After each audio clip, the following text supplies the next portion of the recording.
Okie dokie.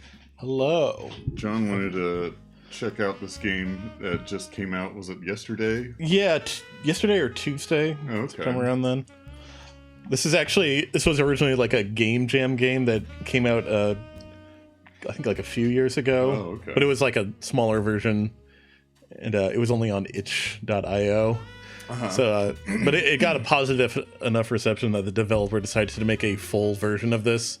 And one of the things that's changed in the original Game Jam version, since it was just thrown together in a day, you just used AI art. Oh, oops. So one of the bullet points on the Steam page for this is that it uses actual professional art, Real art by a human person. Yeah, and even I played a little bit of the Game Jam version a while ago, and even regardless of any other problems with AI art, the character art in that just kind of looked exactly like AI art of people from that era usually did, just sort of glassy-eyed Aryan homunculi. Oh God. So I'm excited to check this out. It seems very similar to like Return of the Obra Dinn, or Her Story is the other big sort of influence or point of comparison for people. I guess you could also say maybe like Hypnospace Outlaw, in that it's sort of about navigating a historical version of the internet. So yeah, I'll get started. The Roottrees are dead. Oh, and we're doing this with the setup we usually kind of do for co-op games, since I think it's reading heavy, and I don't want to be squinting from the recliners for a couple hours. So yeah, we're capturing John's computer with our capture card. Okay, and there's another mystery, Rootree Mania, but I have to finish the Roottrees are dead. Mania? Okay. Let's see. I did mess around with the tutorial just to see how it went, but we can write over that. Okay. They're loading.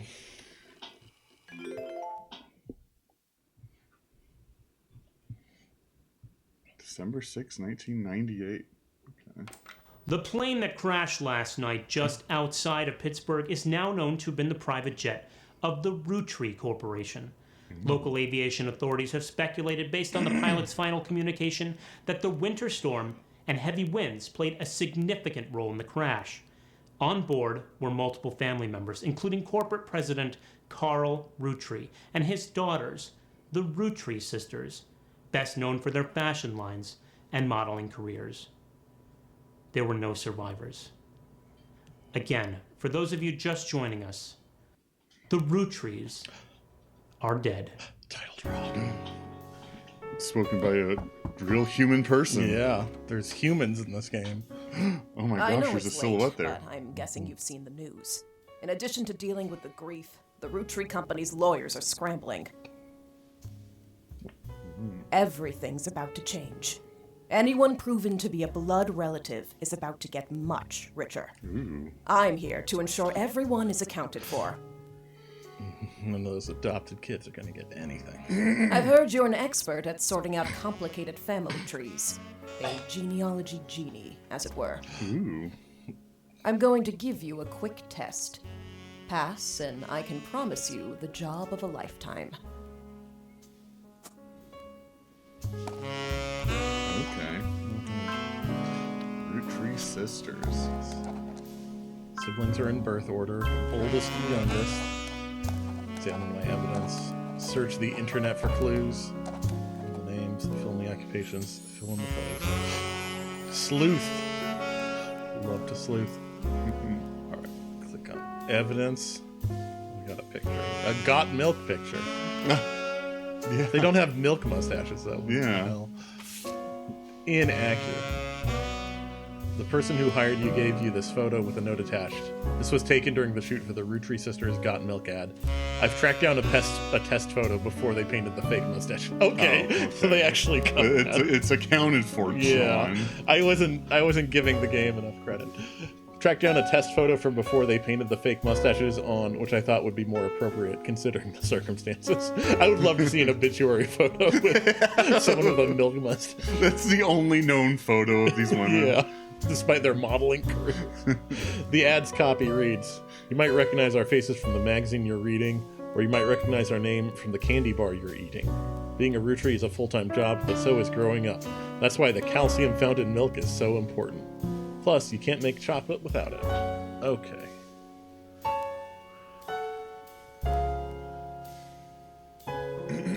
Okay. Get portraits from those. Yeah. I'm trying to think of like distinguishing features that aren't just their clothing. Yeah, they look very similar.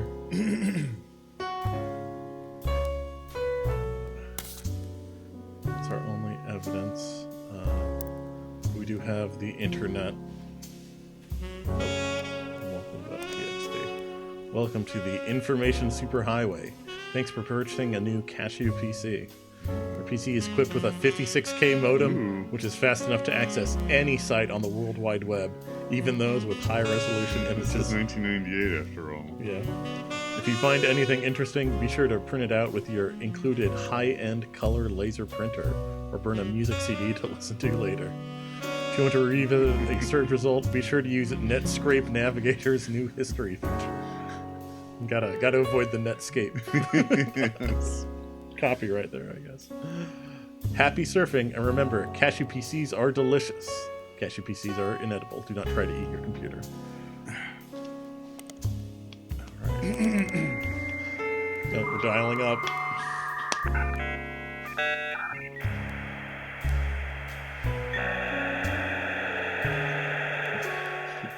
Quickly go to what's the Hypnospace Outlaw place with the butter ice cream. Oh yeah, Granny Cream's hot butter ice cream. That's right. Okay, we got Spider Search. That feels like a reference to something, but I don't remember enough of the old search engines from this era. Pro tip, you can create quick notes by highlighting text with your mouse. Okay.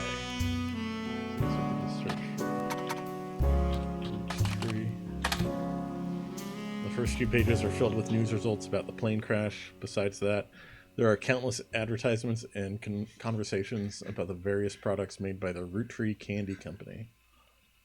Most articles mention Carl Roottrees, who is president of the Roottrees Candy Company. His daughters are also eulogized, collectively referred to as the Roottrees sisters. They've been famous from a very early This feels like an AI summary if you Googled something today. There are a lot of obituaries that focus on the Roottrees sisters' modeling careers. You also come across an unofficial Roottrees fan site, seemingly curated by a teenager. It's neon pink with purple text and hard to read until you highlight the words. The young webmaster writes, Raina is the most famous because she's the oldest and got married to TMS. Oh, okay. But Riley is the smart one. Rose is a middle child like me. Raina, Riley, and Rose are some incredibly... I don't want to come off as a racist, but these are some very white girl very names. Caucasian names, especially the silent H in every one of them. That just does not need to be there. I love Rose with an H. Yeah. You might think... Oh, sorry, go ahead. I was just saying, we have our age order then. Yeah. So Raina, Rose, and Riley. Yeah. You might think they are rich just because they are models, but their dad is also the president of the candy company. Their mom, Brenda, is a fashion designer. They do modeling for her brand, Root. I eat Roottrees candy all the time. My favorite are maple crisps, and try to dress in plaid Root clothes like Riley does in most of the posters. Someday I want to get my ears pierced like Rose. Okay. The website's author continues to talk about her own life and what she likes about the Root fashion lines, but none of it is relevant. Aw. I miss the days when every teenager could have their own website about their hyperfixation. Yes. So it was Raina, Rose.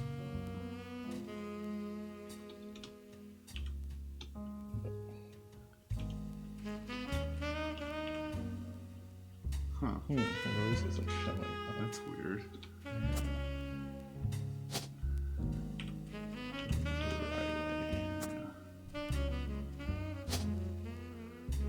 Rose had... This one has her ears pierced. Yeah. I think it was... Riley had plaid. That's this one. I think. Yeah. And this one is married to TMS, but I guess we shouldn't say unknown male, although it is 98, so if they're married, it's probably to a boy.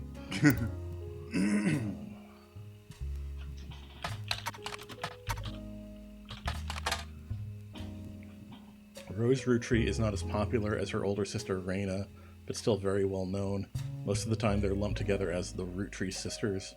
Unfortunately, the results for Rose by herself don't lead to anything different than when searching for the sisters together.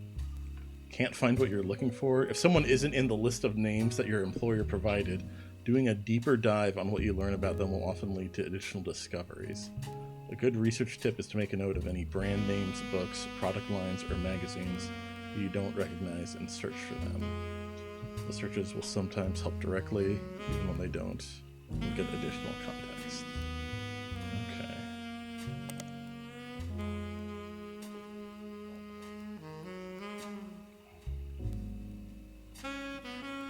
She does have her ears pierced. Yeah. Let's try.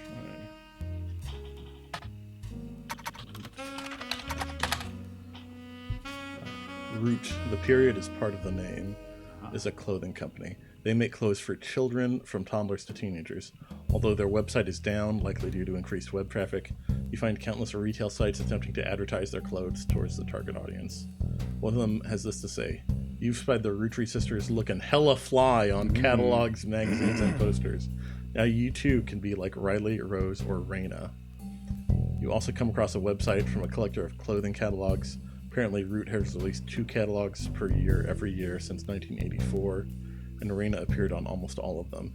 There is only one that the webmaster considers a collector's item enough to mention. It seems that Brenda Rootree, the Rootree sisters' mother and Root's head designer, appeared on one cover holding her daughter Rose in 1985. The site says this was the only time her daughter was ever listed with her birth name, Carly Rootree. Okay, so she must have changed it to match the brand. Yeah. Carly Rootree. Nice. All right, let's find this guy. TMS.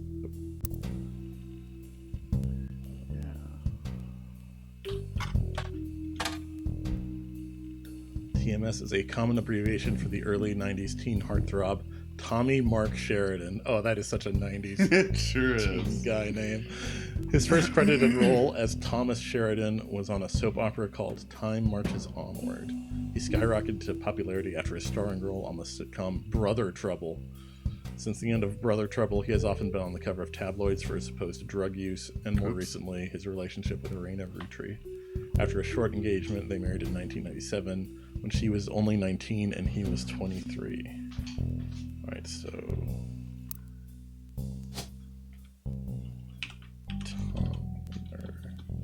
Yeah, we gotta go with birth names.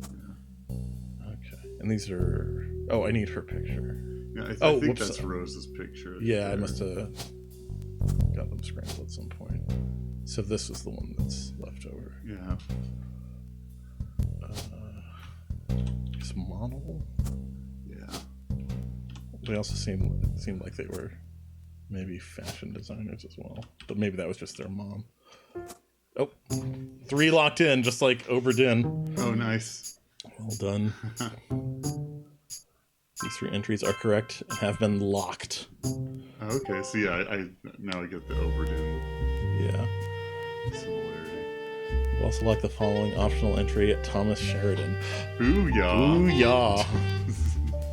And much like Oberdin, it's also very much a period. Sorry to test you, but I had to be sure you could use the internet. Some folks refuse to get with the times. Safe to say, you're hired. Yes, I was able to find basic Google information about 3 famous people. I guess that's a bigger deal in 1998. Yeah. The reward for untangling the family tree is substantial. Life-changing, even. But here's the catch. The Roottrees go way, way back. The family tree's a bit daunting. Most people freak out the first time they see the whole thing. But I'm sure you'll be fine. The man who started it was particular about whom he considered family. For your purposes, you only need his direct blood relatives.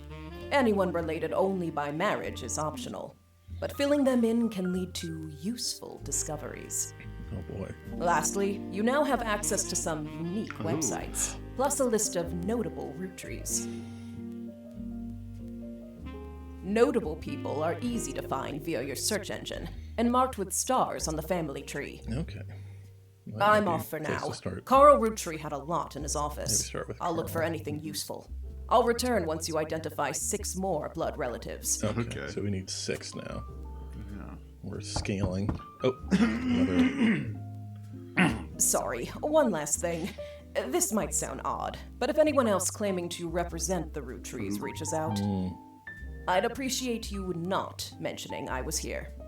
Thank you, and good luck. Okay, so some mysterious shit is happening.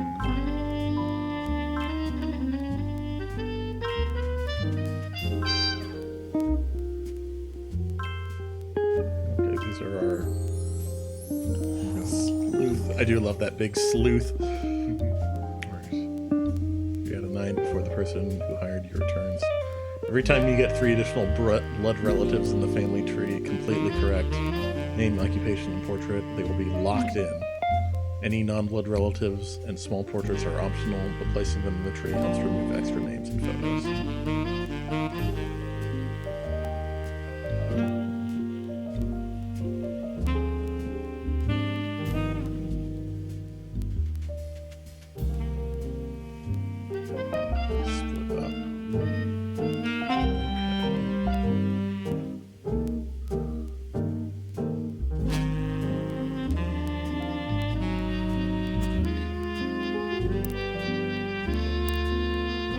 Here's the notable Roottrees with a nice star. Yeah. The Rootree sisters, Carl Roottree, Elias, and Gwyneth Rootree. Did the teenager running that site draw this? It might have been, yeah. What if we are the teenager who ran that site? Probably, yeah. Didn't want to admit it.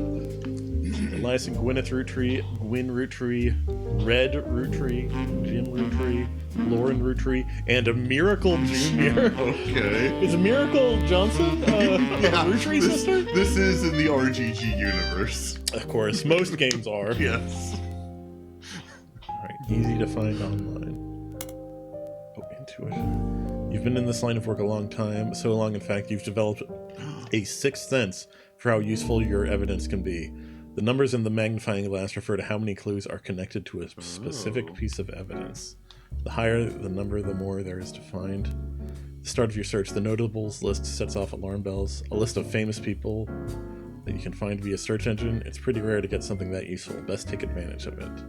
As you progress, these numbers will change. Whenever you find more discoveries or lock in family members, new discoveries will be added to the list, and old evidence will become less useful. Trust your intuition. If a piece of evidence seems too good to be true, take a closer look at the people or phrases it mentions. Often the most satisfying revelations come from retracing a path you thought was fully explored, armed with a new perspective. Sometimes the reason certain evidence has such high value is because it can lead to finding more evidence, leaving missing a huge piece of the puzzle. Okay.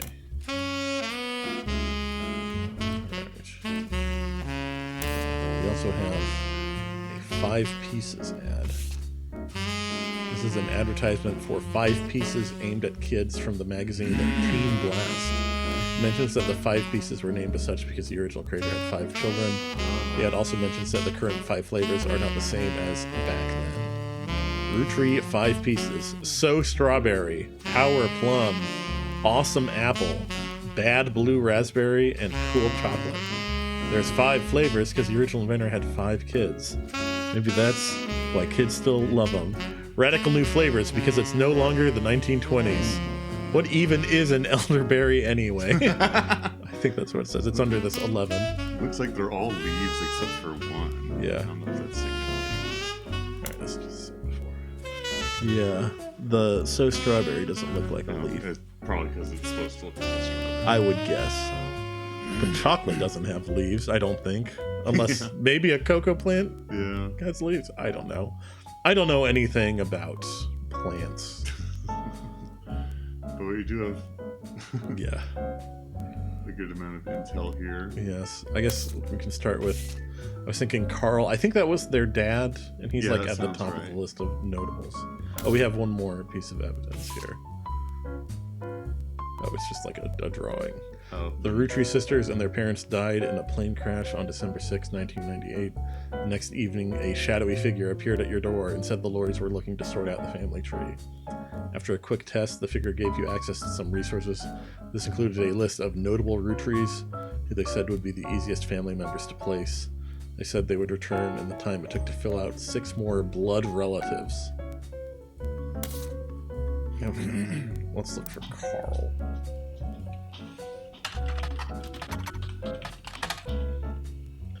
Carl Rootree died in the recent plane crash along with his wife, Brenda Rootree. I don't remember them mentioning that Brenda also died. Yeah, I'm not sure if that was covered. And their daughters, the Rootree sisters. He was the president of the Rootree Candy Company, as well as the clothing company Root, which he co-founded with his wife. There's a short press release that the Rootree Candy Company released today to news organizations. It's with a heavy heart that we mourn the loss of Carl, Brenda, the Rootree sisters, and the other employees that perished in the terrible tragedy. The entire Rootree family is in shock and requesting privacy at this time. As the head of our company, Carl was an incredible man and an unmatched leader. Filling his absence will be difficult and may take considerable time. In the interim, we hope that you join us in looking back fondly on Carl and his family's triumphs and accomplishments. They go on to list some of those accomplishments. One of them seems relevant to your search. Like his great-grandfather before him, Carl earned the highly prestigious Watchman of the Year title. Okay. His great-grandfather, so 4 generations. So, yeah.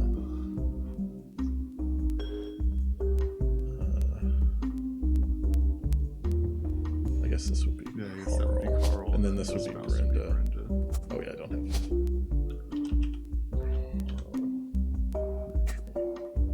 might not know.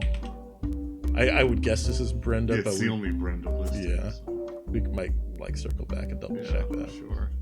I guess business. Maybe C.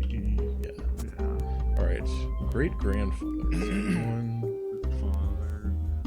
Grandfather. Must be the founder of the company. Don't have a picture of him yet. No. Where's the image, sir? Empirical added Business Watch. Business Watch magazine is a magazine focused on companies, CEOs, and the economy. They have been around for over 100 years in one form or another, and will often write about major changes in management at famous companies. Every year, they offer an award to a prominent businessman who has furthered the field. They call this Watchman of the Year. You find through a few searches that 2 Rootrees have been featured as Watchman of the Year, Elias Rootree and Carl Rootree. Business Watch does not host any online archives on any site you can find via spider search, though you may be able to find individual articles and issues through your periodical search. Okay.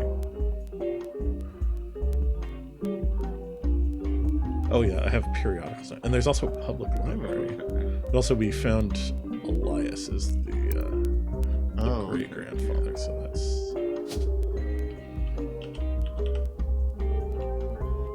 Oh, we have a few. Yeah. I would guess this top one, but... probably not Junior. I assume these are maybe named after him, but maybe we'll wait and see on that. Oh, you go back, the right one says Elias on it, and the left one says Glenhead. The little names to the left and right of the portraits. Oh, yeah, I see. Oh, huh. That's funny. Yeah, there's multiple Elias. Yeah. We've got a few Gwenna, so we'll need to find her maiden name. I guess let's do this periodical search.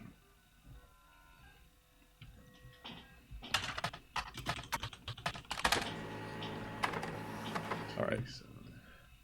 Let's work with Root, the cover, and a summary of the article has been added to your evidence. Okay. Oh boy. Oh, yeah, handsome body. Yes. Carl Rootree grabs life by the roots. Don't do that. Also, our ongoing coverage of who's in the corporate world.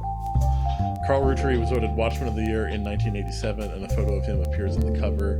According to the cover, Business Watch is the magazine for and about corporate leaders and has ongoing coverage of who's who in the corporate world. Carl was chosen not for his work at Roottrees Candy, but rather a clothing company at Root. There's a brief history. Before they married, Carl's wife Brenda was a fashion consultant. When Raina was born, Brenda retired to become a stay-at-home mother. Looking for a creative outlet, she spent any free time she had at the sewing machine. Raina's new clothes were a hit with other parents, including Carl's cousin Jim Roottrees, a notable singer who had a young daughter around the same age as Raina. Word spread. By 1982, Brenda's patterns were being copied by other brands. Seeing the demand, Carl and his second cousin, Ernie Jr., who had just become president of Roottrees at the time, spearheaded Root. Other blood relatives who have a say in the company's finances refused to fund anything other than candy, so Carl personally spent his entire inheritance to bankroll the clothing company. When the profits began to appear, however, the rest of the family changed their tune. They repaid his investment, and now Root exists under the umbrella of the candy company, and they all benefit. Per tradition, or perhaps superstition, new clothes always debuted the way the first ones did. Raina became their catalog's cover model. As she grew, the product line expanded to older kids as well. Her younger sisters were then recruited to show off the baby clothes. Carl was voted Watchman of the Year primarily for his personal gamble and the ensuing payoff. Get his photo in.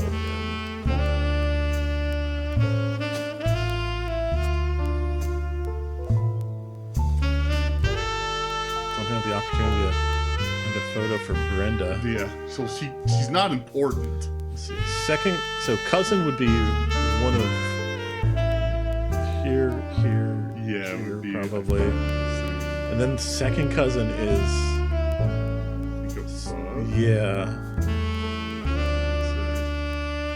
Cousins are same grandparents. Second cousins are same like great grandparents, I believe. Something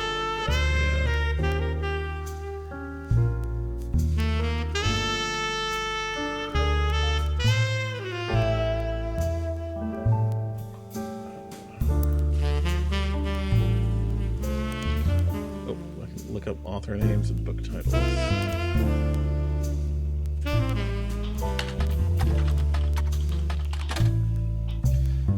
You stumble across an auction for a black and blue dress that's a Brenda White original.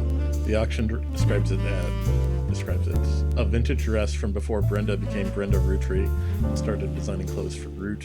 The white and gold dress itself doesn't seem relevant to your search. Okay, so Brenda White confirmed. Not surprising, because that was the only Brenda we had. We just got a chat. It says, hello, Jay Johnston Games shouted you guys out on the game's Discord. Oh, cool. Thank you. Yes, thank you. I'm digging it so far. We're still very early stages. Yeah, though. we've only got the sisters penciled in. Oh, I guess we're slowly learning how to use the internet. Yes. It's 1998. We're like... Well, I was 13, you were 11. I was still just looking for Goosebumps websites at this point, I think. Maybe Animorphs. Not quite X-Files yet? Maybe X-Files. I was definitely into that as well. Let's go for Elias next, I think. There seems to be a link from Carl to him. But did they even have cameras back then? Or are we gonna have to get like a daguerreotype? Yeah. Oh, printing Elias_old_JPEG. All right, Elias Roottrees was the founder and first president of the Roottrees Candy Company. You find what is essentially a propaganda site about him created by the Roottrees Candy Company. At the top, there is a picture of him and his wife Gwyneth. That picture has been added to your evidence. There's also a biography section that has some additional information. Elias is credited for inventing 5 Pieces, a popular maple candy. Before that, the farm he inherited by marrying his wife only produced syrup. After 5 Pieces became wildly successful, Elias spent his time and energy on cementing his reputation as a family man. He's quoted on the site as saying, "Blood is thicker than syrup." That's might be true. I don't know. My blood probably is. I eat too much sugar. And that any child linked by blood to me shall be linked by blood to my legacy. The site enthusiastically claims that he made good on that promise, but offers no additional detail. There are a few more quotes about Elias from a book called Family Man, The Roottrees Legacy by Bess Williams. We'll have to track that down in the library search. To say they are biased is a massive understatement. Below that, there is a long list of accomplishments and awards, and one stands out. Like his great-grandson, Carl, Elias was voted Watchman of the Year. Okay, we might be able to find him in periodicals too, I guess.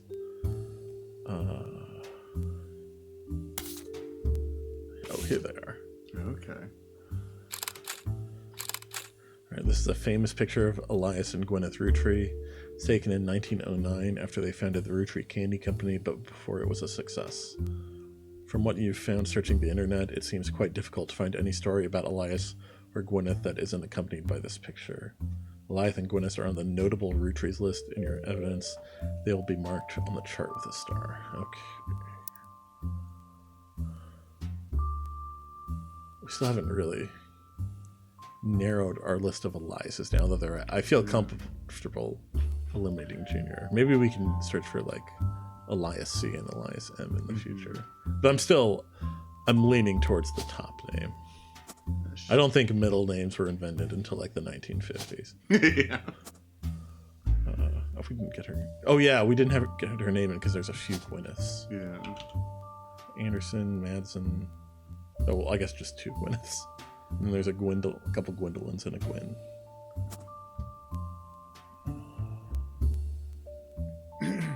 And apparently her family owns the farm. Yeah.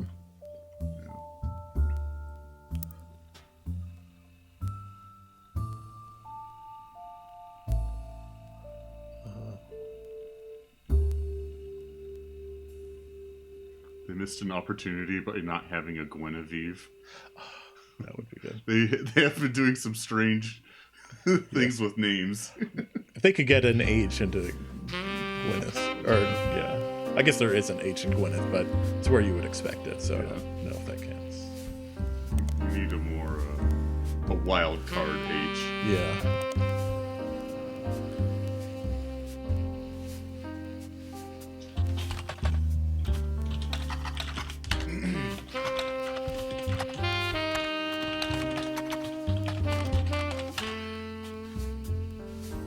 Gwyneth, spelled Ghwynnnyth.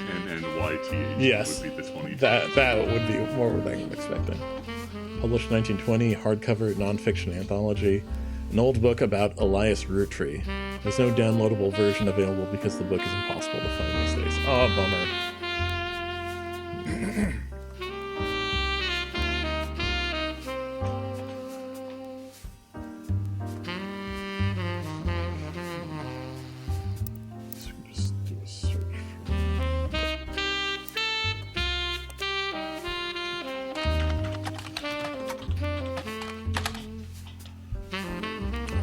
You find some information on the website for the first Anderson maple farm. Okay, so Gwyneth Anderson. There are a few pictures, including a famous picture of Elias and Gwyneth. That was added to your evidence.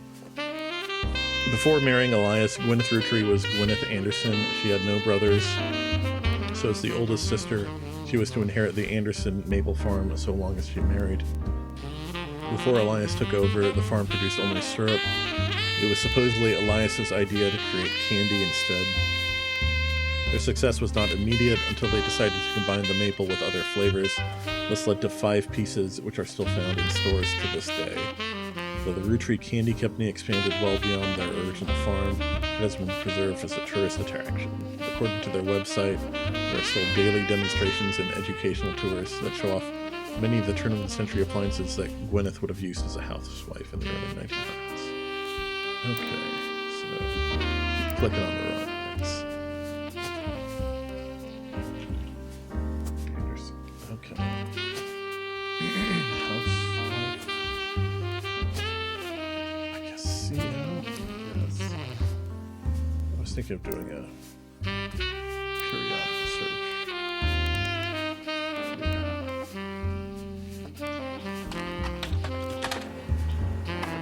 Elias Roottrees was awarded Watchman of the Year in 1936 for his accomplishment of rolling out 5 pieces to a global market.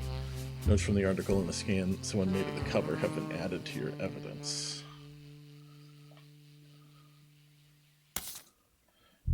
Oh my. Oh. I want to sue My like goodness. this. I want everything about this look. Yeah. All right. Only 10 cents. Wow. Elias Roottrees was voted Watchman of the Year by Business Watch in 1936, and a painting of him appears on the cover. The magazine says he was voted Watchman of the Year specifically to recognize the global rollout of 5 pieces. Inside the article is a timeline of 5 pieces. 1908, Elias forms the Roottrees Candy Company after marrying his wife, who inherited a maple farm. During the period before 5 pieces, the company is barely profitable. Elias has a daughter, the first of 5 children, and 4 more follow, leading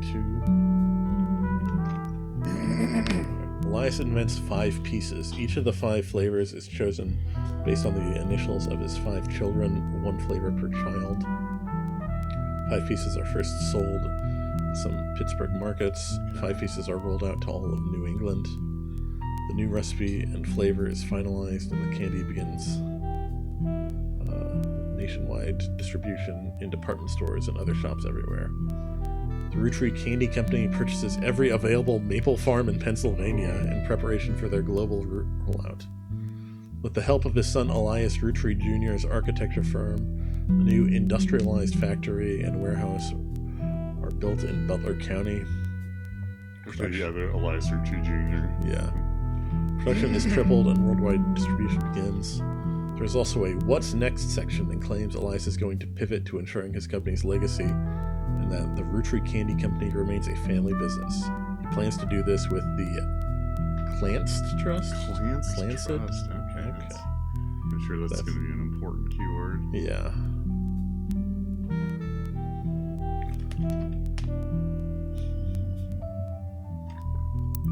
If I have this right.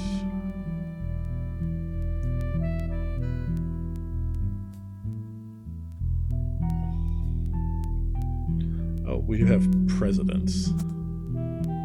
Oh, okay. Maybe they're talking about, like, George Washington.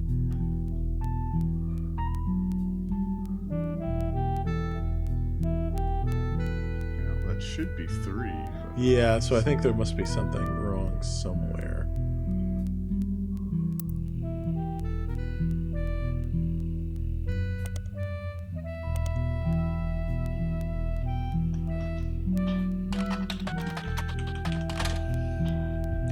Elias Roottrees, founder and first president. Yeah. Maybe Carl was also a president?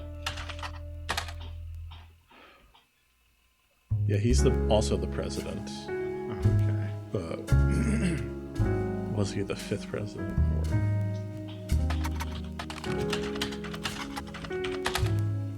I did mean Roottrees. I'm sorry, game.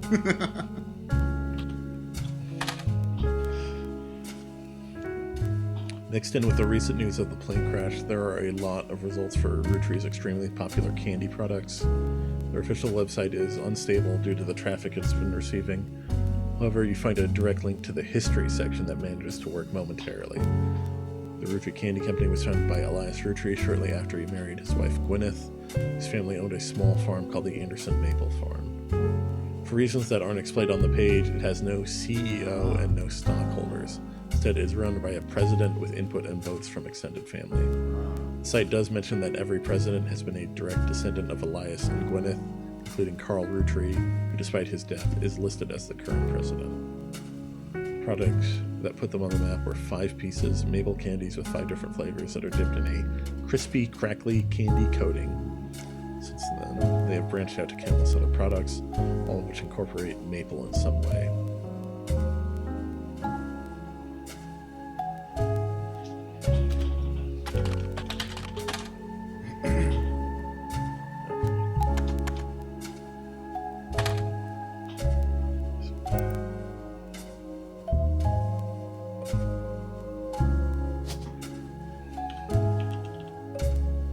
Oh, there we go.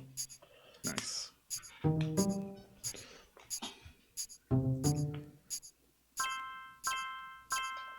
Okay. Select the following option. Okay, Brenda White. Oh, yeah. Carl's White. Okay. And we have an option for an additional photo. I've got to get that one on there. Yeah. just love that hat so much. And the mustache, everything.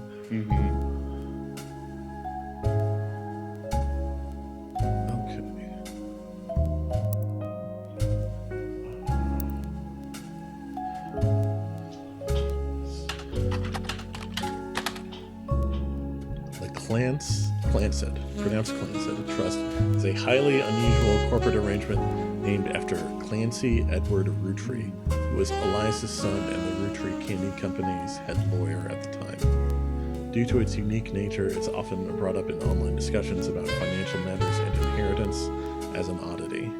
The company mandates that a fixed percentage of its profits are split every quarter amongst bank accounts representing each direct relative of Elias and Gwyneth.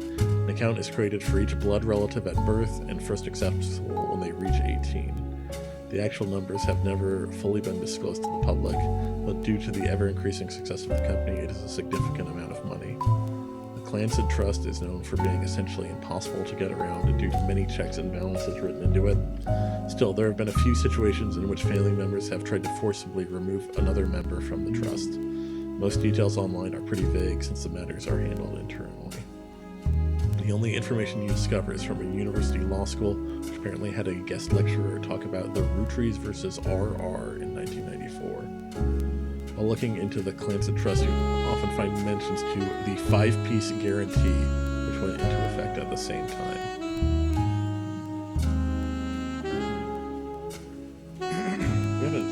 We've been getting lots of stuff about 5 pieces. There's also, I might go back and just copy this court case because I feel like I'm gonna have to look this up later.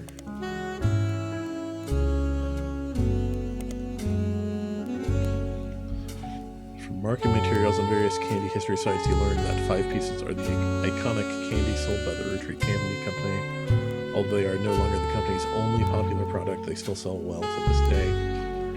5 pieces are small, colorful, shell-coated maple candies that, since the late 20s, have been pressed into the shape of a maple leaf. Although they usually have one flavor that looks more like a berry. Hey, you called it. Yes. As tastes have changed over the years, so have the 5 flavors, but the shape and combination with maple has remained consistent. There's also a history of print advertising website that claims to have a 5 pieces advertisement scanned from a book called The Sweet History of Candy, Volume 2. By Charles Lee. Unfortunately, when you click through to the website, it seems like all of their image links are broken. Oops. Alright, we can...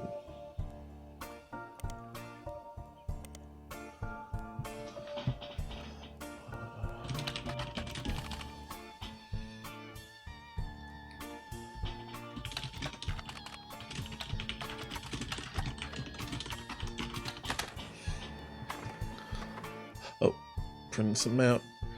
Published 1985, hardcover, history, advertising, nonfiction. This is part of a book series about all things candy in the modern world.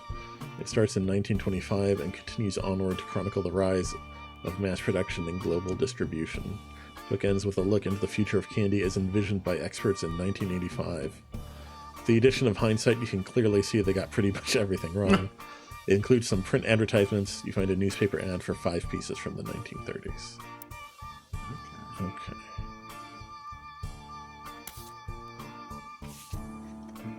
It's a miracle. It's a modern candy for a modern society. Roottrees 5 pieces contains 5 different maple-infused flavors. Roottrees are a proud family business, and our flavors are inspired by our children. G is for grape. E is for elderberry. C is for cinnamon extract. M is for melon. And introducing M for Miracle Berry. Miracle Berry is a burst of beautiful blossoming blended berries. Oh boy. You found this advertisement in The Sweet History of Candy, Volume 2 by Charles Lee. It's from 1928, 6 years after the debut of 5 pieces. It states that the flavors are inspired by their children. The order is grape, elderberry, cinnamon extract, melon, and the newest flavor, Miracle Berry. Okay, and I think they said somewhere like the kids initials match. It would make sense. Yeah. So E is probably Elias CE. It would be Carl Edward, I think was the name of the lawyer. Oh, yeah. Or Elias Jr. Yeah. Okay.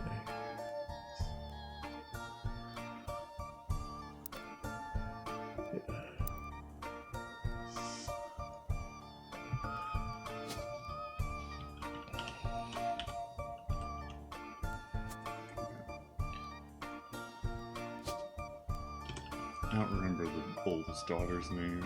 Yeah. I assume it starts with a G, though. Yeah. Oh, it was like Clancy something, wasn't it? Clancy Edward, that was it. He was a lawyer. I think Elias was an architect.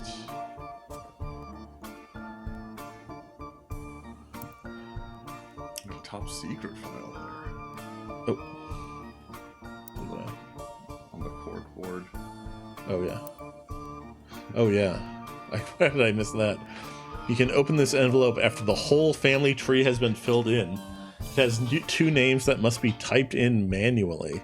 The clues are obscure, have been intentionally hidden in the past, and may even require some leaps in logic. Try to keep an eye out for any inconsistencies. Fine. Yeah. It's a late game. Yeah. Mystery. Savage. The Roottrees are dead. You have to really understand the mechanics. Okay. It's interesting. I don't think any of Elias's children are listed as notable. Yeah. We don't get any more stars until this 3rd generation. Yeah. Some of his grandchildren. Yeah. Let's track down that oldest daughter. 'Cause I think we stumbled upon that somewhere. Yeah. I remember that. So Elias.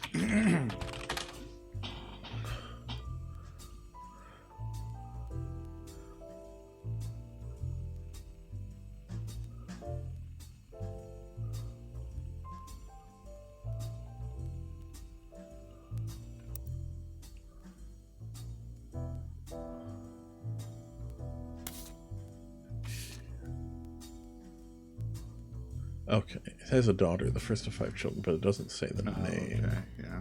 Probably starts with a G. Mm-hmm. And then we have an M, and then... Oh, wrong advertisement. 2 M's. M, yeah. M for Miracleberry.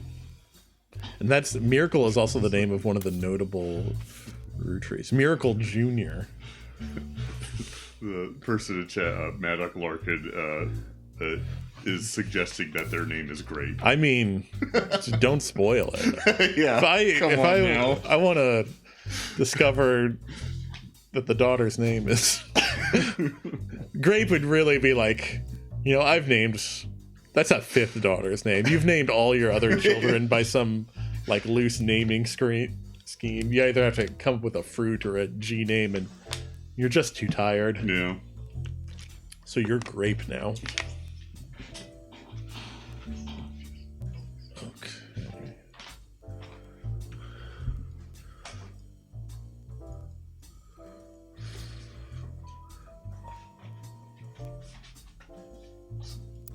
Sure, stuck in my headphone. Oh no. I wonder if there's anything specific about.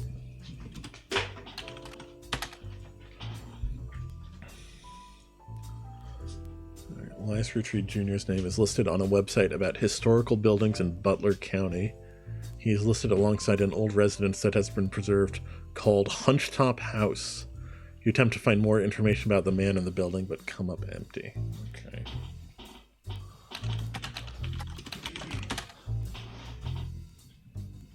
Okay.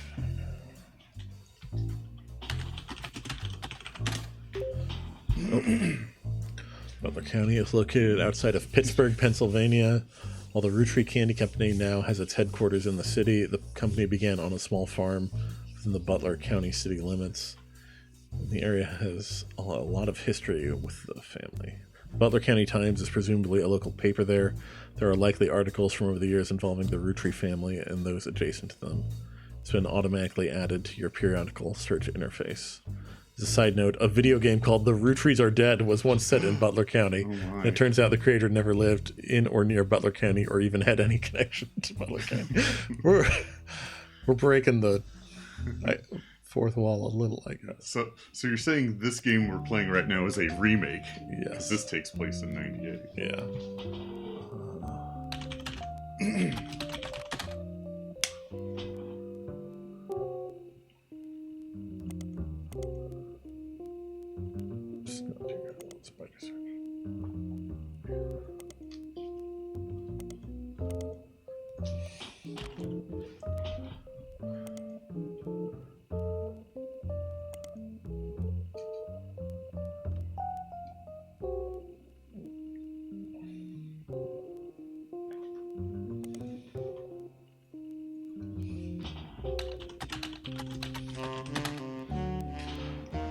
Small feature details a building that Elias Roottrees Jr.'s architecture firm worked on called Hunchetop House. It also mentioned that Elias Jr. was Elias's oldest son. Hunchetop House seems unrelated to the Roottrees. Okay.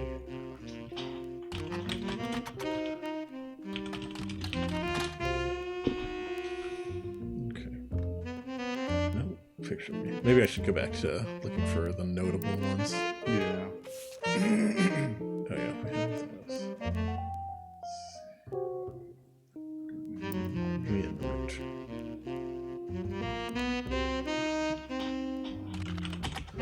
We do have a lot of G names. Yes. Well, printing Gwyn. You find some information on a website about old films that are not yet available on VHS. The site is not very well organized and the search is broken. You can get to individual pages from your search engine. Gwyn Roottrees is a somewhat well-known actress who was active in the 1950s. She often appeared in tabloids, especially around the time of her highly publicized divorce. Her biggest role was the minor hit movie Guys Like Us. She left Hollywood after the flop of Christmas Mission. There's a widely circulated picture of Gwyneth from behind the scenes on one of her movies, which you've added to evidence. Let's see. Did you know trivia? Gwyn was the granddaughter of Elias Roottrees, the founder of Roottrees Candy. She shouldn't have been named Roottrees, but her father took her mother's famous name, which was quite rare in those days. Okay. Interesting. Yeah. So she's the daughter of one of the daughters. Yes. But we don't know the names of any daughters yet. There's a G and two M's. The G is a daughter. There's, at least one of the M's is probably a daughter. Just says he knows nothing about this game, but he loves fake CRT interfaces. Yeah. So this is kind of a deduction game, a lot like Obra Dinn, so you Yeah. probably like it, Joe.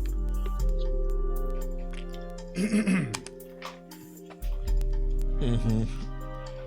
But it's about like untangling and deciphering a family tree. Yeah, we got this big ass family tree.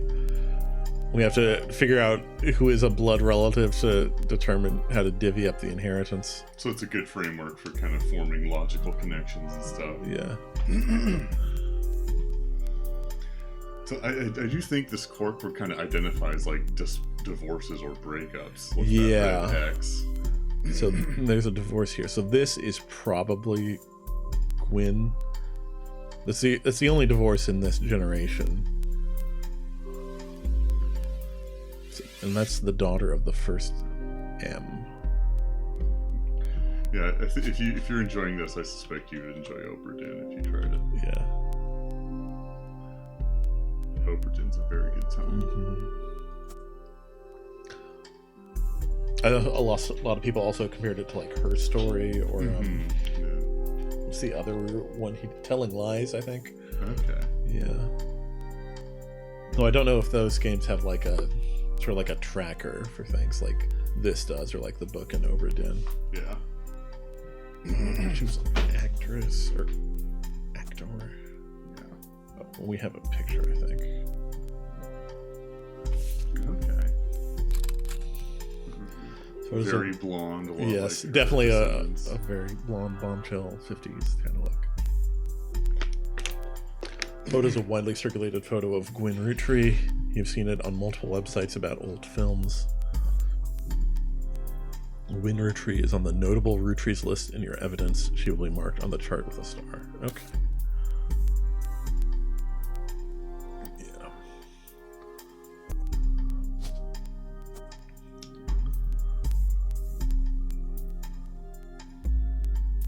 So we don't know her spouse yet. If we just do divorce, I doubt it gets us anything different. Oh, no, it does. By searching for variations of Gwyn Rootree, you come across some mentions of a marriage to Wild Bill Williams. They divorced before the birth of her second child. Okay. So wait, would it be the official entry be William Williams? I would guess so. Okay, yeah, 2 children. Okay. They're in like a... Yeah, like a dotted line. Yeah. Interesting. I don't know what that means. The other divorce doesn't really produce one of those. This person, one of Carl's cousins, has been divorced twice, it looks like.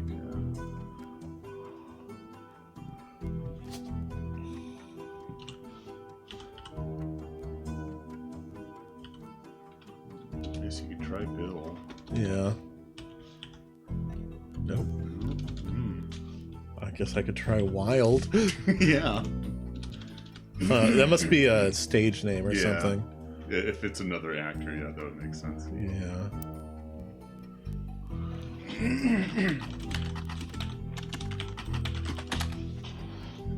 Find some information on a website about old films that are not yet available on VHS. The site is not very well organized and the search is broken, but you can get to individual pages from your search engine. Wild Bill Williams was the leading man of some non-notable movies in the 1950s. He appeared in an adventure movie called Fortune Favors the Grave, which has yet to be released for home audiences. You don't find any additional information about that film. He was known for his good looks and off-screen romances, specifically with blondes. He was married 4 different times to 4 different actresses. There's a famous Hollywood rumor that he even approached Marilyn Monroe at a party and that she was already aware of his reputation. Did you know trivia? Wild Bill grew up in Paris, France. He returned there often. Let's see, what's the French version of William? French analog of William. Yeah. So I think it might be Guillaume, but I didn't see any Guillaumes in there. And also, I'm not super confident in that. I didn't take French. Just a big fan of the name Netscape. Yeah, Netscape is great. Oh, Jeff, I don't... The search engine that is, like, spider themed, and this was, like, ringing some nostalgic doorbell for me, but I can't remember exactly which. Netscape on a Cashew computer. Cashew also has to be a reference to something. Yeah. Gotta be some nut or something that produced a... Unless it's just kind of a loose connection to Apple. Oh, yeah, it could be. It's a food item. Yeah. That wouldn't surprise me if there was something deeper than that. Yes.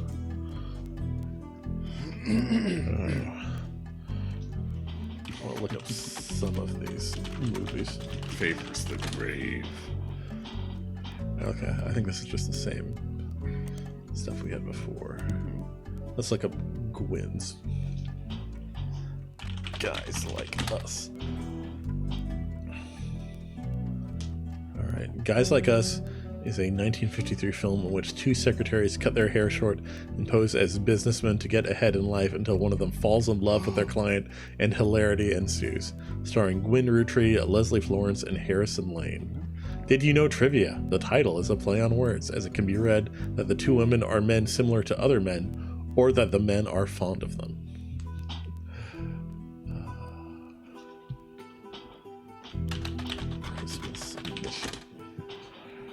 Christmas Edition is on a page called Flops. It was a war movie about World War I released in 1955. It received poor reviews and lost the studio money. Gwyn Rootree had a role as a soldier's wife who wrote him letters from home. You find no additional relevant information. Do you know trivia? The movie was marketed as an incredible true story, but no record of the events happening has ever been found. Oh.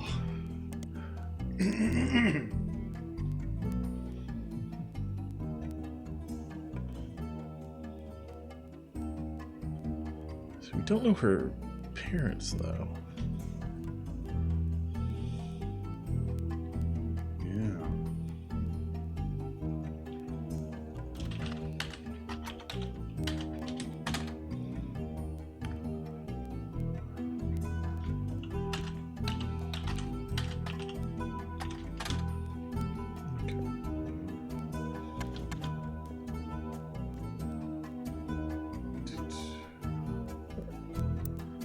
Have good amount on her. Yeah, we have. Her, she feels locked in, so we can look at the other notable Roottrees. Red Rootree. That doesn't sound like an efficient. All right.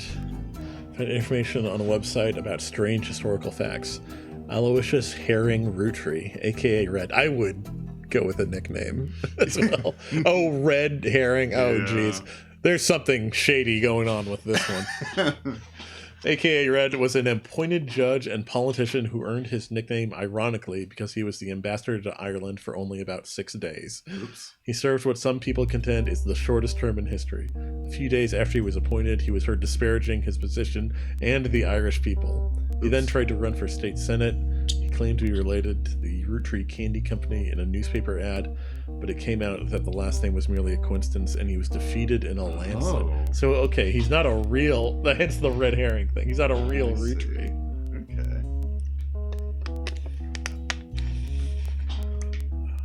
Okay. I wonder if there's like a... There must be a spot somewhere on the corkboard for it. Yeah. It would have to be outside the... Yeah, unless he like married in at some point. Yeah.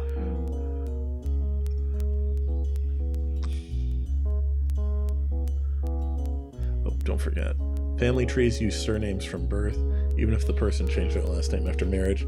Always use a person's most recent occupation. Genealogy for dungeons. I appreciate that. I am not Dunslike. Let's see. So yeah, it would be a portrait with a star wherever it is. Yeah. There's one here, here, here, 2, 3. Okay, so there are 3 more stars. So one of those is red. Yeah, let's check how many. Oh, he's crossed out, so it's not him. Oh, it is definitely a red fish. Yeah. Okay. All right. So Jim, Lauren, and Miracle Jr. are the 3 remaining stars. Yeah. That's funny. We know that Miracle Jr. is the son of Miracle Johnson. Yes. Oh. James Rootree is a singer who sings in the duo Jim and Diamond with his wife Diamond LaRue. The duo, according to many sources you find, is considered a one-hit wonder due to the disco song Rollin' On Down to the City. It's now in your evidence folder. Okay, I'm excited to burn that to a CD and play it. Yes. Although Jim writes the majority of songs, plays the guitar, and often sings, Diamond is considered by fans to be the band's lead singer. The band never had another hit, but has its fans who refer to themselves as Diamond's Dazzlers. I want to get that on a t-shirt. The rest of their music is more folksy and acoustic than the one song they were known for. Jim and Diamond have continued to release music through the 80s and early 90s. Other albums you find mentioned are Cherry Tree and Sound of Laughter. Jim has become a bit of a recluse and hasn't made a public appearance since 1996. Okay. Alright. Oh my, this is... Ooh. Yes. Rolling on down to the city. Oh, there we go. Rolling on Down to the City was barely a top 20 hit for a few weeks in 1979. According to the liner notes, it satirizes how a part of society was content to remain indifferent to economic inflation and civil unrest in the Middle East, unless pop culture tricked them into caring.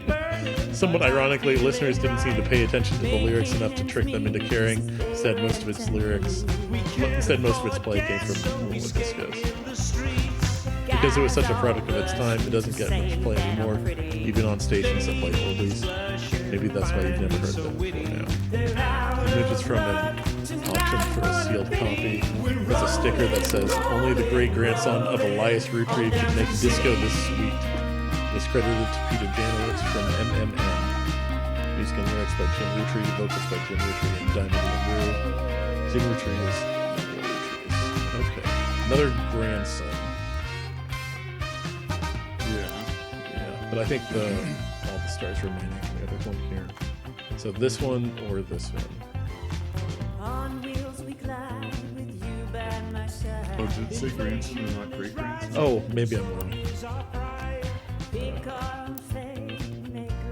It is great grandson. You're right. Okay. So I figured he'd be on like the same. Yeah. So here.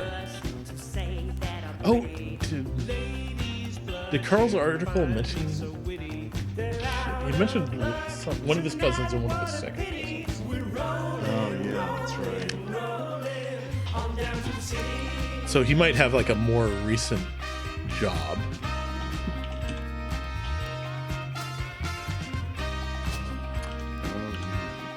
Oh wow, Diamond LaRue is her birth name. Nice.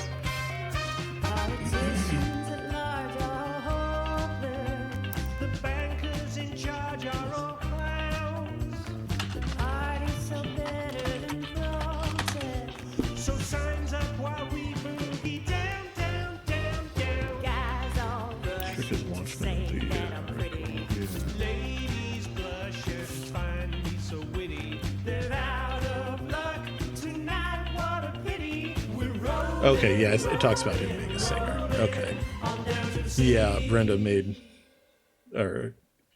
Jim's daughter, like, modeled their clothes because she was around the same age as Raina. Okay. That's it. Then Ernie Jr. is his second cousin. Oh, okay. Okay.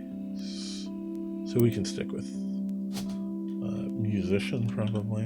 Yeah. Okay. All right, so we have Gwen and Jim, probably.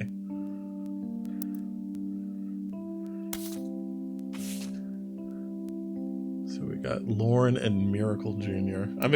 I'm going just down in order, but I am very excited to get to Miracle Jr. Yes.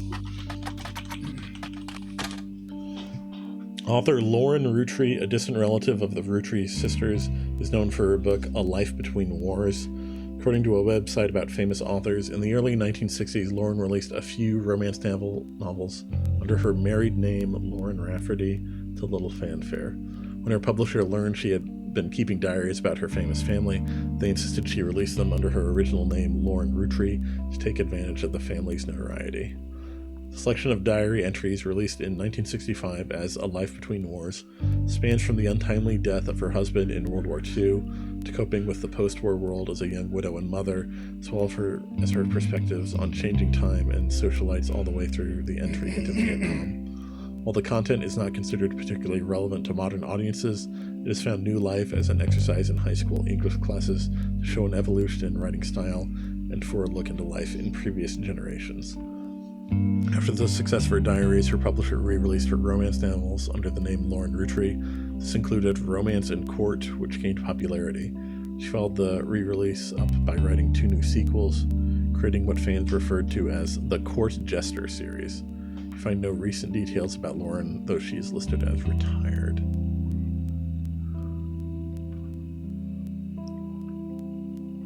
The name Miracle Jr. is amusing in and of itself, but also it sounds a lot like a character from a Yakuza game that we're fond of.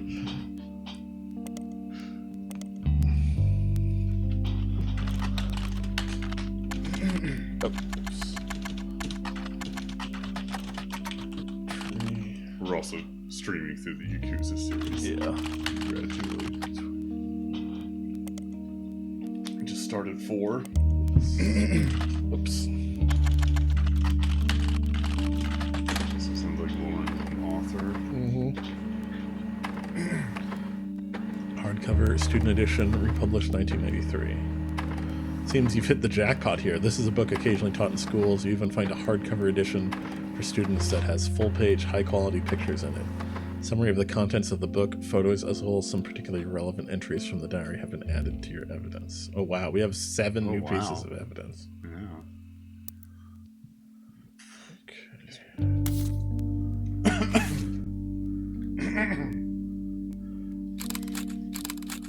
Alright. Below are notes and observations you made while skimming through Lauren Roottree's diary pages in A Life Between Wars. Lauren Rootree is on the notable Roottrees list. In your evidence, she will be marked on the chart with a star. The book was published in 1965 and consists of diary entries that stretch from 1940 to 1965. The most important event that much of the diary and Lauren's thoughts revolve around was the loss of her husband Jacob. Jacob died in the final months of World War II while Lauren was pregnant. This left her to raise her son Clark alone. Lauren never remarried and only had one child. By skimming the pages of the diary, you glean the following information. She was the granddaughter of Elias and Gwyneth on her father's side. Okay, so daughter of one of the boys. Uh-huh. So Elias or Clancy, or maybe a third son we don't know about. Her mother's family was called the Cassells, but she hardly ever mentions them. Her father, she always referred to as Pop, was the head lawyer for the Roottree Candy Company and helped write a legal document called the Clancy Trust. Okay, so Clancy's daughter. Oh, okay.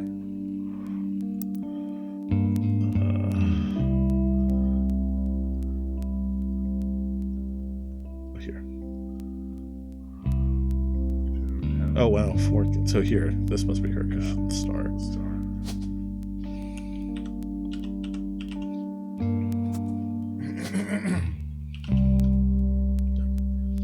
Everybody that's retired isn't one. Yeah, so we'll go with author.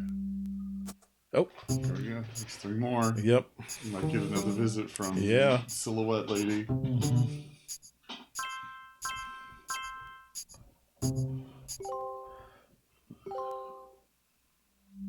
Oh, I unlocked a few optional entries. Boo-yah.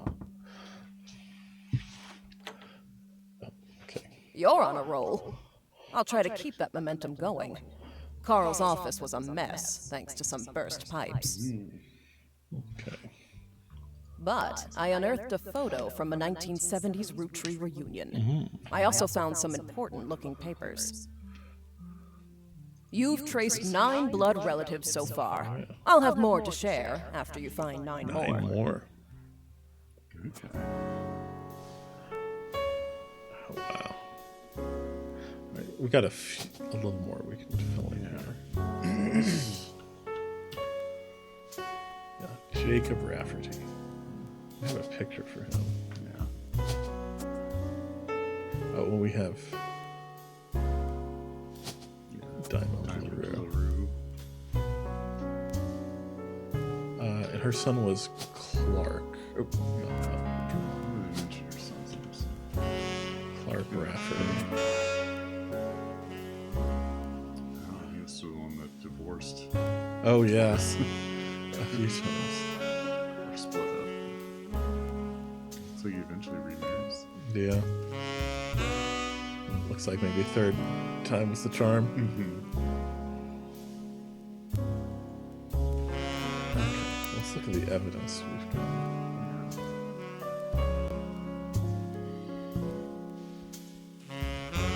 And we know her mother's last name was Cassell. That might be important. Oh, yeah. Later.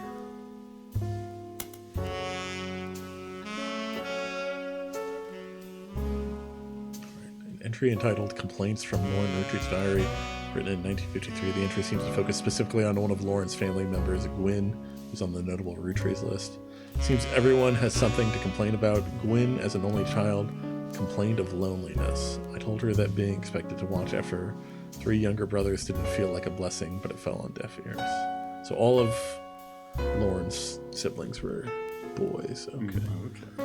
During the summer, where I went to stay with her and Aunt Margot. Okay, so maybe Gwyn's mom is Margot. Oh, okay. I hope that she would be the sister I never had and that I'd do the same for her. I even tried to dye my hair blonde to fit in with the 2 of them. What a mess. But she complained. To her, I was the lucky cousin. Now she's off living the glamorous life while I'm stuck here with Clark. I must admit, seeing her everywhere contributes to my unhappiness. Her visage stares at me, even now, from my coffee table. She gets to be in Starlet and tell tales of how she gallivants around the world, kissing the likes of Harrison Lane and Wild Bill Williams. She's the first Rootree woman to be anything other than a housewife, and I am jealous. If I were not a single mother, could I make my own way in the world? But I'm off topic. A girl with all the luck in the world was jealous of me, and now, though I've been undoubtedly burdened by terrible tragedy, I am also lucky to be born into a family that can support me for eternity. I can raise a child without worry, unlike countless other widows. If any of them were to hear me complaining, they would rightfully scoff, just like I do at Gwyn. Okay. Helps us here. That gets us the first M. Yeah.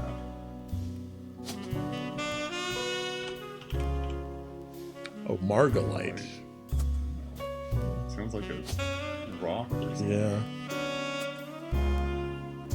And she says that Gwen was the first Roottrie woman not to be a housewife, yeah.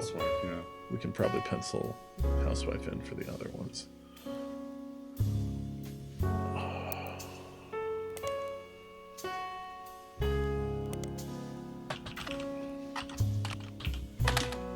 Okay, yeah, I wanted to this seemed like it would unlock a new periodical. Starlet was a magazine that started with the colorization of film and went until around 1964. Generally, it was a tabloid with a focus on famous actors and actresses. It didn't much go into any other aspects of filmmaking or Hollywood news.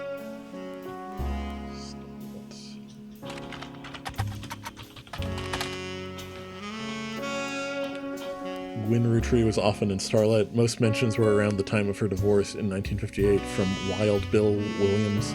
The gossip is speculative and full of tabloid stereotypes. Some of it focuses on the fact that when she announced her divorce, she also announced she was pregnant again. Others mention that the rumors Wild Bill had multiple affairs, which left her heartbroken. This is the interview from earlier in mid-1957 when she was asked about her last name. She answered, "The power of a name is undeniable. My grandfather constantly preached the importance of family names and honoring them. My father decided to bless me with a famous name. There's nothing wrong with Cornwall, but Roottrie has power." Okay, Cornwall is her father's name. Her father's name. Or her father. Yeah. Roottrie has power. My husband similarly goes by Wild Bill. It's an infamous name, but he repurposed for himself because he didn't have the benefit of being born with a famous one. But Wild, combined with the alliteration Williams, is incredibly memorable. Although we've relocated to Paris, I know your readers love to keep up with my husband, so consider this a Starlet exclusive about both of us. Wild Bill and I have a child on the way, and we're sticking with Roottrie for the last name, not Williams. We also plan to lean into alliteration. Oh, okay. Maybe Cornwall's. Okay. That's how we'll honor both of our family names for the next generation. So probably something with an R. Yeah.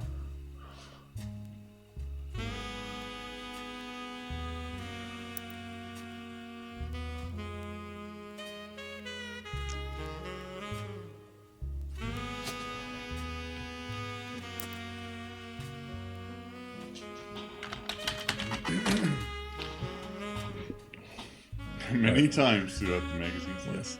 First mentions one of his first roles was under his real name, Walter Forsythe. There we go.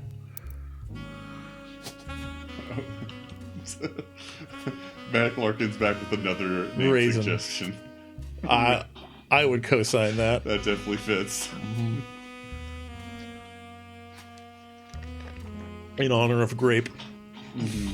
His, I don't know, great aunt or something. Like that. I don't know. I'm not a genealogy genie yet. I'm still working my way up. That's what the function of this game is, to make us into genies. Yeah. Okay. An entry entitled Dynasty from Lauren Roottree's diary, written in 1958. It focuses on the day her grandfather Elias announced he would step down as president of the Roottrie Candy Company and the meeting to determine his successor. I wish I'd been a fly on the wall today. Clancy told me that everyone got quite heated.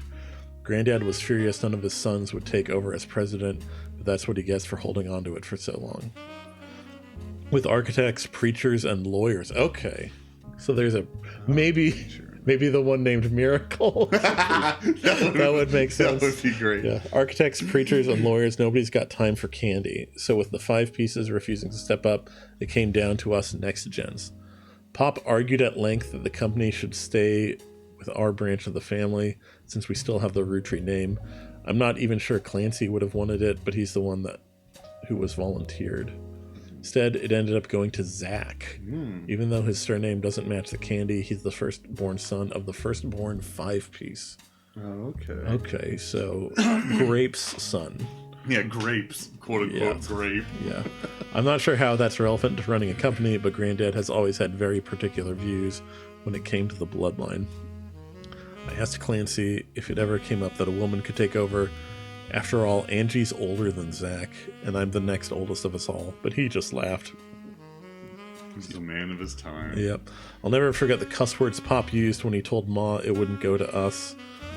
Mother, ever the quick-witted, at least with catty remarks, countered back, maybe they wanted it to go to the only member of the family who looks like he samples the product. Okay. Zach might have been a chunky guy. Chunky boy. A man after my own heart. Chonker. Mm-hmm. Okay, now his name wouldn't be Roottrees, though, it sounds like. Yeah. I guess he worked for the company, though. Candy? Okay.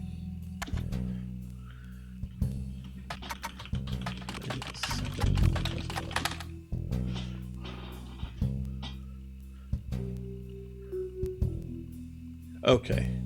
There are a few last names that appear in the preview, but searching for them just takes you in circles to references to the page that no longer exist or to people with those last names who are not relevant to your search. Names in the preview are Roottrees, Morden, Hudson, Manson, Roottrees. So maybe the second president had the last name Morden.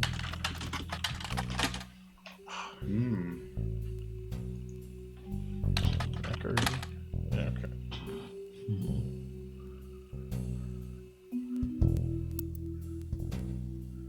Okay.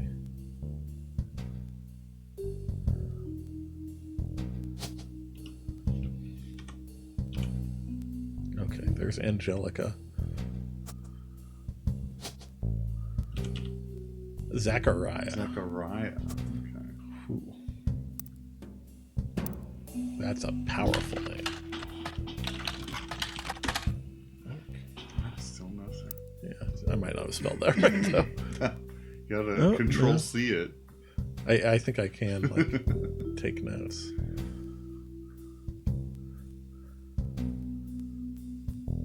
Alright.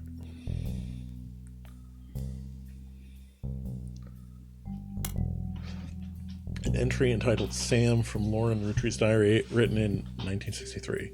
From previous entry, you learn that Elias Roottrees had given in to his wife, announced that Sam, an obscure relative, was to be included in family gatherings.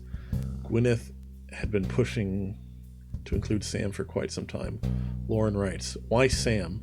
I have many distant relatives I've never met. After all, Granny had sisters and Granddad had a brother or two. But I was told, trim their branches from the family tree. So why is Sam special? Nothing adds up.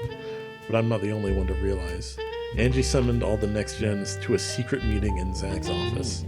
Gwyn's in Paris, but the rest of us, including Miracle's boys, spent ages trying to unravel the mystery. None of us had even met Sam until Uncle Junior's wedding to Patsy last year. At the reception, when I asked who Sam was, Pop shook me and said it was complicated." So you have intel on Miracle Jr. here? Yeah. Clancy swore he saw Sam working alongside the farmhands, E.C. and John, when he used to... When he used to drive past the old Anderson farm on his way to work. Upon hearing that, Zach checked the records and managed to confirm all three are on the books. Eli, Miracle's youngest, not my brother. Oh, okay. So, Lauren has a brother named Eli, and Miracle also has a son named Eli. That's probably the two other Eliases. Yeah. He even chimed in. Apparently, when he was riding his mini bike alongside the farm a few weeks ago, Sam gave him some old tools and taught him how to make the bike's engine faster. None of us think that proper for a multitude of reasons, but Eli certainly seemed thrilled. At the end of the day, nothing explains why an outsider has cozied into family affairs, especially one who works on the farm of all places. Whatever happened to blood is thicker than syrup. Why is Granddad making an exception now? One of the final entries, called Clark from Lauren Roottrees' diary, written in 1964. Clark's getting married and, in my opinion, far too young. He's barely 18 for God's sake, and Danielle isn't much older. but openly confronting them would make me a hypocrite. After all, Jacob and I got married at 16. Clark, like the rest of his generation, is a free spirit. What else do you call a group of kids growing up with more money than any one person can spend? They all aspire to be musicians and artists and dancers and all sorts of nonsense. The only one who has any discipline is Carl, but that's because Pop forced Clancy to send him to the academy. Oh boy. Maybe I'm just getting old, but our generation was never so bad. My brothers all seemed to pursue paths of knowledge, and the most rebellious thing any of us ever did was bring home someone who would be illegal to marry if we lived anywhere south of Pennsylvania. Pop seemed to have gotten over it because Edward is set to take over the department once he retires. As for me, my first published book, Swashbuckle My Heart, is based on the pirate stories I used to invent with Jacob when we were walking in the woods after school. I think he'd be proud that Clark and I are carrying on his name. Even my cousins are doing well. Zach's not a bad president after all, and his sister seems to be doing a good job raising her twins. Gwyn is Gwyn, but at least she came out of the divorce with her head held high. She even told us she might come home next year so we can meet her kids. But the free spirits, in any other family, they'd all end up on the streets, even Clark. Okay.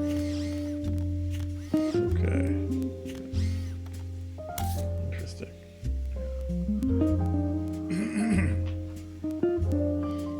We got this now. Vote for Stephanie Jones for City Council. Better for Butler County. It was buried under a ton of other mail that Clark left in his inbox. It had a handwritten note attached that seemed personal. It was a flyer about a candidate for local office, Stephanie Jones. On the back is an excerpt from a newspaper article from the Butler County Times about her campaign. Stephanie may have grown up in an unconventional family, to say the least, but in her words, it was still full of love. And now, 22 years later, with a baby of her own due around Christmas, her message for voters is simply, "Love is our future." The handwritten note says, "Carl, I know we don't see eye to eye when it comes to the candy company, but if you could talk to your girls about putting out a statement supporting Stephanie, she could use the publicity your daughters bring. Don't let our conflict spread to the next generation. CM." Okay. So sounds like Stephanie might be a Roottrie. Yeah. So maybe CM is another cousin.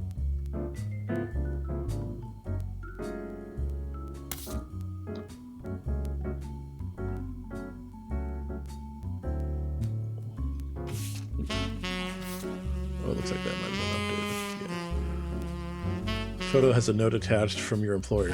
Here's a bonus. When I pulled out the water damage picture of the free spirits out of the frame, this fell out too. Written on the back of the photo is, "Couldn't make the reunion, wishing you well from Paris, Gwyn and the boys." Okay, so these must be Gwyn's kids. And there's a second picture of Gwyn.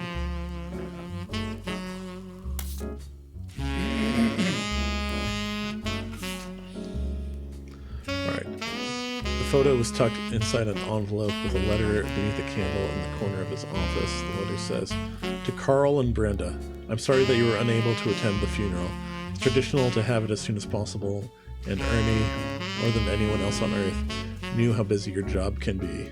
I've enclosed a Shiva candle identical to ours if you'd like to pay your respects, though it's not expected for those outside of the faith to do so." Ernie was a man full of love, not only for his family, but for his family's legacy. He had an immense amount of pride for the work you three did together, as well as how Carl has carried on for him after taking over. Okay, so maybe Ernie was the previous president? Okay. Ernie sounds like he married in, though, and was maybe Jewish? Uh-huh. Yeah. As for myself, it is impossible to express my gratitude, not for rescuing us from the panic and burden of endless bills. Though we caught it too late for him to get on the donor list, the company took care of us beyond our wildest expectations. It went unsaid at the time, but Ernie and I knew it had to have been Carl that convinced the trust, and that it was no coincidence that it happened shortly after your visit, Brenda. Okay. Up until the end, Ernie and I had to stay strong, especially for Nicole's sake. We could never have done that much without the two of you fighting for us. Much love, Debbie. Okay.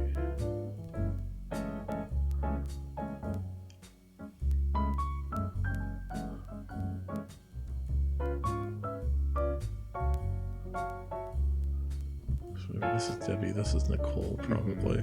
Yeah.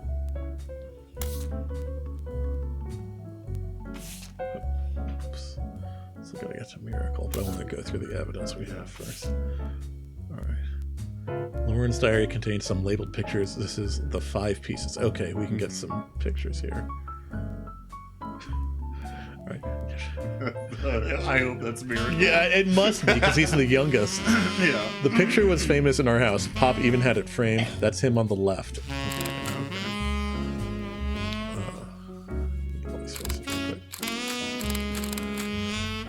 Angie and I both wanted to be in the photo since Miracle was in it and the 3 of us were all about the same age. We were told only the 5 pieces, which really didn't go over well, to say the least. Eventually, I suppose to stop the tantrums, they posed us in front of the camera with Mr. Morden, who was there with Aunt Gwendolyn. Okay. Found out years later that they never even took a second photo. That's a way to get kids to shut up. Okay. So this is Lauren's dad, who was Clancy.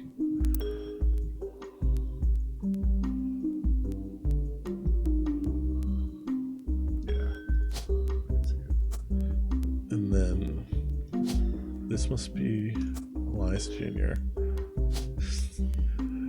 Gotta be Miracle. Okay. This would be Aunt Gwendolyn.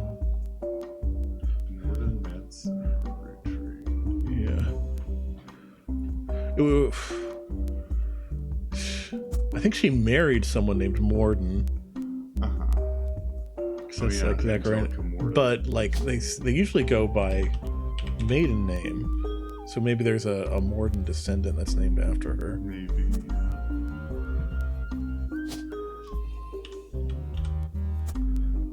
No, maybe not. Oh, I don't have her picture in yet. Yeah. And I don't know if we can disambiguate.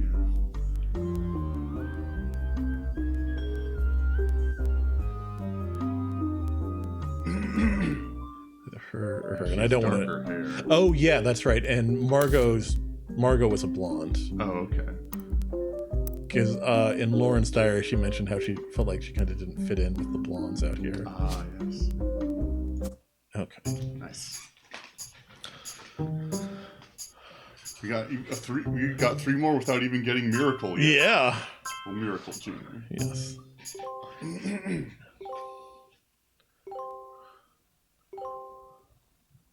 Booyah. Let's get Angie's picture in. Or not Angie, Gwendolyn. It sounded like Miracle might have been a preacher, but I don't want to tag that in until I actually start looking at it. Yeah.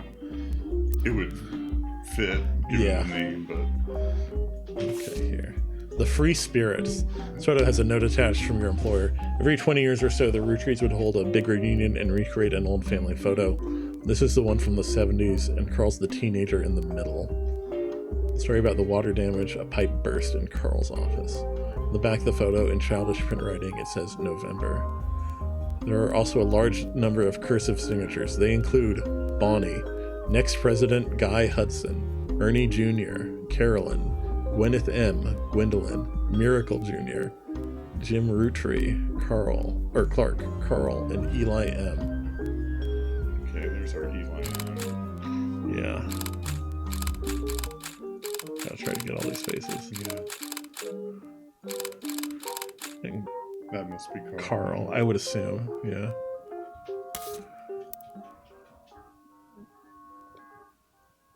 Oops. Ooh.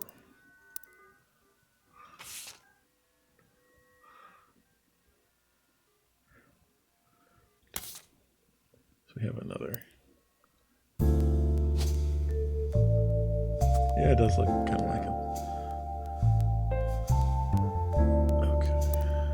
Another group photo here. Lauren's diary contains some labeled pictures. This is the next generation. Caption: an attempt to recapture the spirit of the 5 pieces photo with our generation. For old time's sake, we gathered on the warehouse floor. I wanted Eli to stand all the way to the left, since to me he looked a lot like Pop did in the old one. But I was outvoted by my brothers.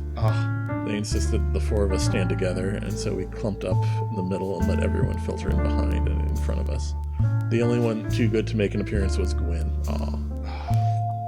Grandma insisted we include Sam, even if we didn't want to. None of us understood why, including Sam. I also didn't think it fair Miracle made it in since he's technically a 5-piece. I guess my inner child still holds a grudge even after all these years. That might be... Some Miracles in there too. Yeah. I wonder if along with the sun. Yeah. Jr. would be Maybe this is Miracle. His eyes are obscured, I'm thinking. And he's got a good tie. Yeah, he's got a great drip, I guess you would say. I'm guessing this is Zach because he's a little chunky.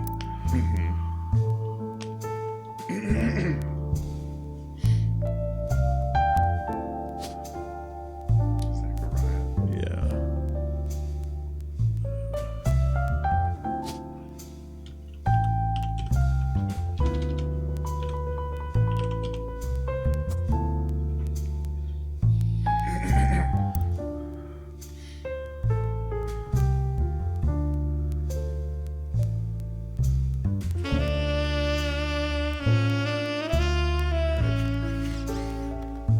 Eli looks like Eli, I guess. So, yeah. This one or this one?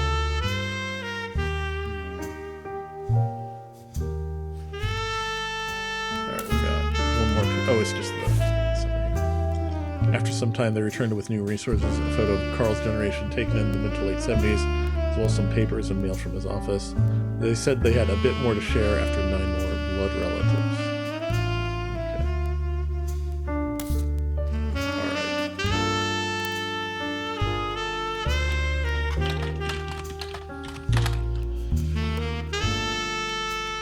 Alright, Miracle Jr. doesn't go by his full name in promotional materials. Instead, he has shortened it to Miracle Jr. Miracle Jr. is a televangelist who is part of the Miracle Network. He used to have a show that aired on local access across many stations in the northeastern United States. According to a website called Clergy Watch, he was exposed and subsequently charged with conspiracy to defraud the public in 1979 when he claimed to heal someone in a wheelchair. A news expose revealed it was his wife, Edith's sister in disguise. The author also mentions that Edith had a bit of a checkered past herself, but doesn't clarify. He has since lost his television show and instead goes on tour across the southern United States. The southern United States, where he was not well known before the scandal. Okay.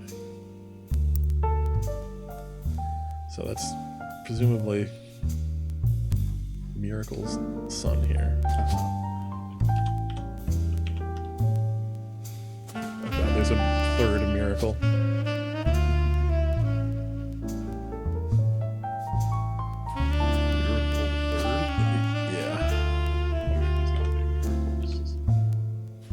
Okay. Nice. It's another 3.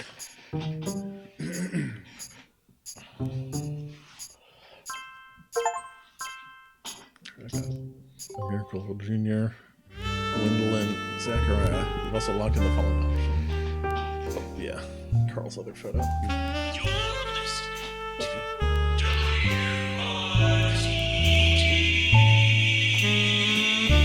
It's time for your headlines.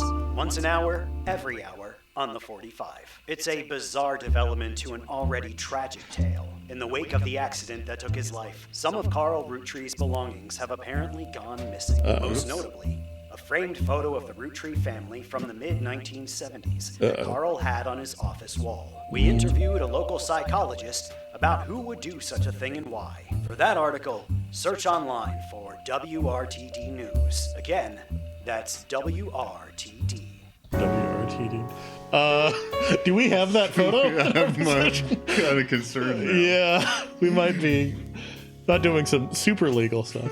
I'm going to do a quick periodical search to get that in our list, but I think maybe after that we could call it.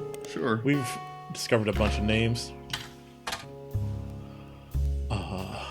And we've, got started late, so we're going a little late. All right. WRTD News is your local investigative jazz radio station. During their news segments at 45 minutes on the hour, they have been talking about the plane crash.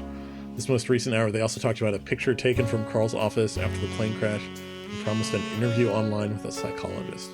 During the interview, it's revealed there wasn't a break-in. Instead, someone with a key to the office took the picture after discovering the pipes burst due to the recent storm. This means it was likely someone close to the family who was aware of the photo's history and wanted to save it. The psychologist, however, also goes on to posit the culprit had an alternate agenda, specifically because nobody in the family has come forward to say they have it in their possession. Comment below the article says, "Don't believe their lies. This is just another instance of the Roottrees curse being a real, true thing. I bet you Carl was murdered and the picture had evidence on it." Oh, one of the pictures did have November written on the back of it. Oh. Is that relevant to something? Interesting. There's mystery afoot.